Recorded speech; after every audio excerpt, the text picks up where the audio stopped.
Hi, welcome or welcome back. All right, so today is part of our ongoing series of the Art of Allure. Last week we touched on pretty much how to be magnetic.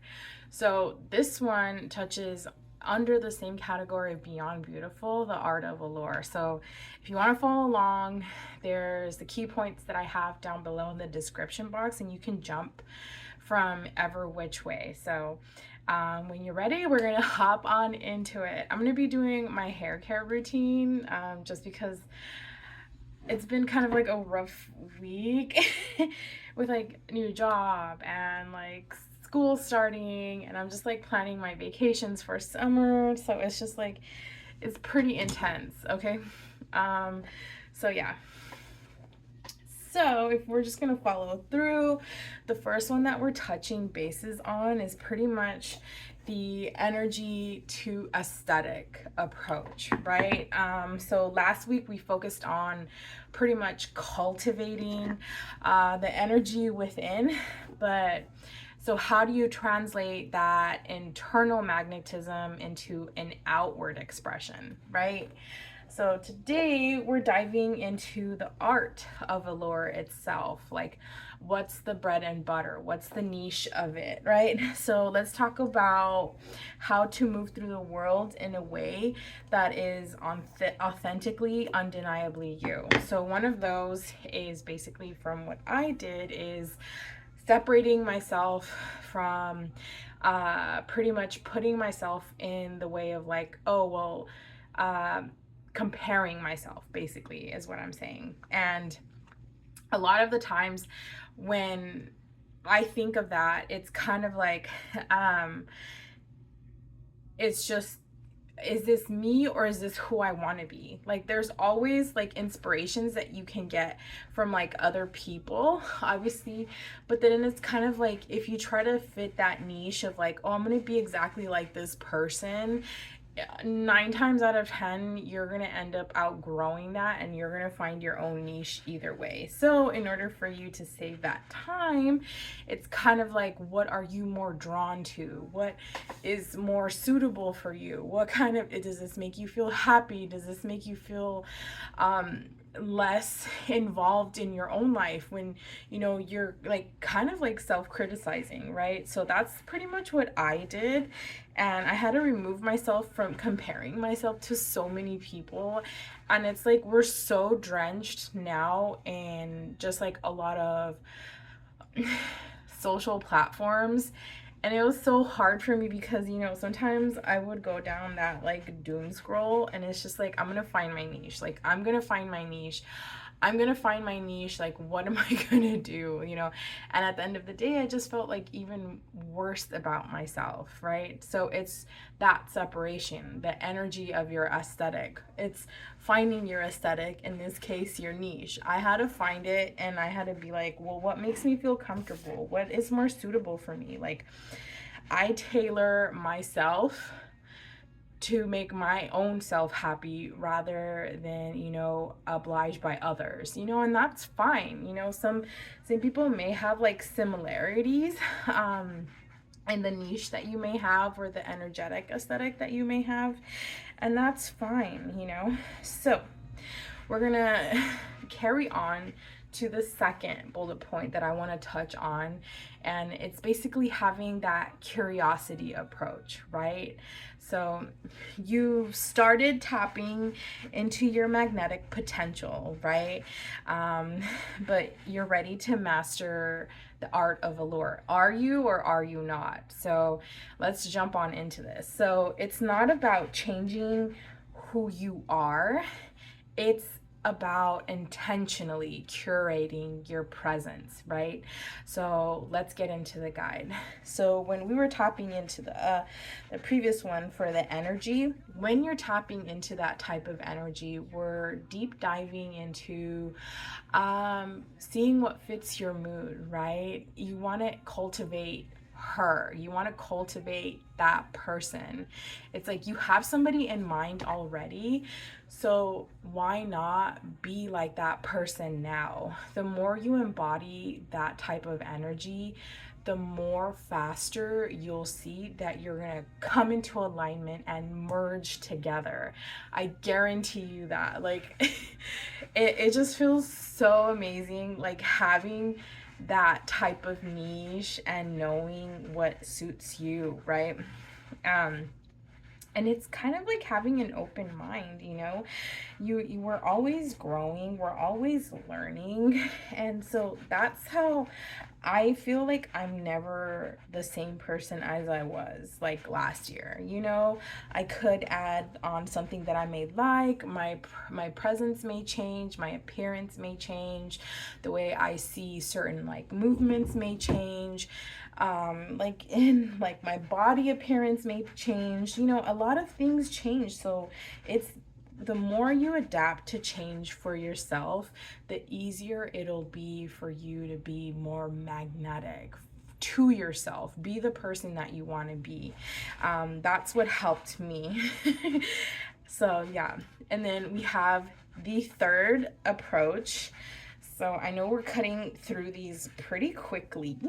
But the third one is pretty much being the direct and bold approach, right? So what does that mean? So we talked about your magnetic self, but now, now let's talk about the art of allure. So it's the difference between being seen and then being remembered, right? It's always, so let's say you step into a room, and this, I learned this. So the last person that has that energetic charge or that encounter that you have with, that's what they're going to remember. Like the person that you encounter, they will never remember what you talk about. It's how you make them feel. Does that make sense? So stay tuned as we break down the guide to creating your own captivating presence. So when you walk into a room, this is my strategic guide that I do, is I already know what my purpose is going into the room. My purpose is to be captivating. My purpose is to be remembered. That was my dryer. My purpose is to be that pillar of guidance and to be that focal point. You know what I mean? A lot of the times I observe the room and I smile, and you know, it's all about posture too. Like you hold your head up high, not too high, but when you walk into that room and you feel good about yourself, others notice that. And that's what makes it kind of like a direct and bold approach, because you already know what you have in mind. There's no crossing those type of boundaries. Do you get what I'm saying? And so when that comes into play, like it's just gonna fall into pieces for you, okay? So that's pretty much how I do it. And a lot of the times when I'm talking to somebody, I say their name, you know, like in the beginning, in the middle, and the end of our sentence. Like, oh yeah, so and so, or like, oh yeah, Astrid, like, I really love that you do this, you know, and you repeat verbatim back what they say. Like, you don't have to remember everything. You just, a lot of the times, you know, from a psychological aspect, when you remember somebody's name, like that's what they have all their life, right? That's the thing that they connect to. That's what makes them their name. That's the one solid thing that we have that, you know, that's been with us since birth, aside from like, you know, if I live in the States, so aside from like our social or birth certificate, you know, whatever, you know, so there's our name is what is our seal, is our like footprint. Does that make sense? Hold on, I have to go get my dryer. Okay, sorry about that. So yeah, so let's go ahead and make an example. Okay, we're gonna do an example. I've been pretty much doing my scalp massage like in between takes, but I've been doing it for a while already. I already did my inversion, so yeah. Anyway, What I am saying is, when you have that captivating audience to you, it can be multiple people or just one person, you still want to make them feel like they are heard. A lot of the times you listen, you don't really talk about yourself. That's what I learned, because I used to just be a yapper and blah, blah, blah, blah, blah, talk all the time. Um, but now I notice that not only do I have the last word and they'll remember me, but also how I made them feel. And that's when I'm listening more to somebody, I make them feel like, hey, this person really knows me without me even saying anything. That's a genuine kind of statement or genuine energy that we'll touch in later on in this series as we grow together, right? So I started from like being super shy and not knowing what to say and just like rambling on and being a yapper, and it was like so cringe a lot of the times, because now that I think about a lot of my conversations, I was just like blah blah blah blah blah blah blah blah blah, and then I'll ask a question and then I'll talk over the person. It was so cringe. It was insane. But yeah, so the next one that I have is pretty much like keep it short and sweet, like I'm saying.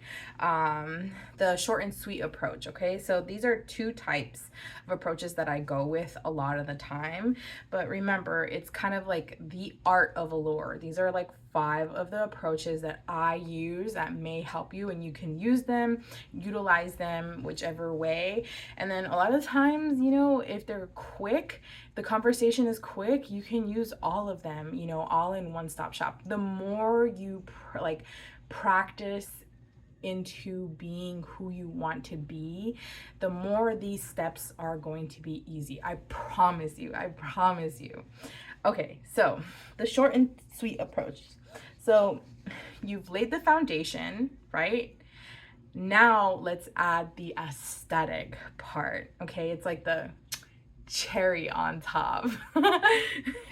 So pretty much welcome to the art of allure, basically, again, right? So if you're ready to step into your most captivating self, so this is where we begin now. Keeping it short and sweet. Like I said, when I was a yapper, I never let the other person get their 2 cents in. I never really had time to, you know, like let the other person just like talk. Why? Because I was too busy trying to get all my information across, and I was trying to tell them like everything, like my whole like story in like 2 minutes of meeting this person. And you know what? That wasn't memorable. You know what? The last thing they remember, they're like, oh, this person talks a lot. I didn't remember anything about this person. That's the last thing I wanted to hear, because I spent so much time talking to these people and they don't even remember me. And I was like wondering like, why? So yeah. And when that comes into the short and sweet, you know, it's, you know, you still want to be an active listener. It's responding and knowing what key points to take away when you're listening to somebody talk about themselves. Because I know it's weird, you know, it's kind of like they know you more the less you talk about yourself, you know, it's because they are heard. They feel like they have that impact of connection. And it's just the same. Somebody probably played the same thing on me before and I didn't even know. Like I was like, oh, I like this person. This person's a great listener. And that's because they were just doing the active listening. Okay, so that helps out a lot. Now, I want to say that when you are scanning the room, don't, you know, like I never was like, okay, what am I gonna do? Who am I gonna talk to? No, let those people approach you. You can be like at a grocery store, you can be at a supermarket, you can be shopping, and you're gonna be very approachable because you're honed in on your own magnetic self. If you haven't seen the other video, go ahead and check it out. I wanna I want to add the videos, but I'm not going to be doing any editing as of yet. I just want to get the series out and push it out as much as possible. I know that editing will only delay the progress that I have on this series. I just need to push out all this information because it's so jam-packed. So with that being said, that's basically the 5 points, right? It's keeping it short and sweet, bold and direct, and then having that curiosity approach. It's like having that new mind, like, oh, what do I like? What am I like? What would my future self, my higher self be like? What would they like, you know? And it's kind of like, it's not, I got out of myself with that mentality of like, how would this person like it if I did this? How would I be looked at if I dress like this, if I spoke like this, if I, you know, like the things that they did, you know? It's not about that. So yeah, if you made it this far, don't forget to like, comment, and subscribe. I know I rushed through these really quickly, but I mean, it's my night, like, I'm on my nighttime routine right now, and it's 10 o'clock. I have to get up super early. So yeah, so I will catch you in the next one. I hope this was, you know, information. I hope this was like informative for you, because I really want to help you. This helped me out so much, that I just want to spread the word. Okay, so yeah, I will see you later. Bye.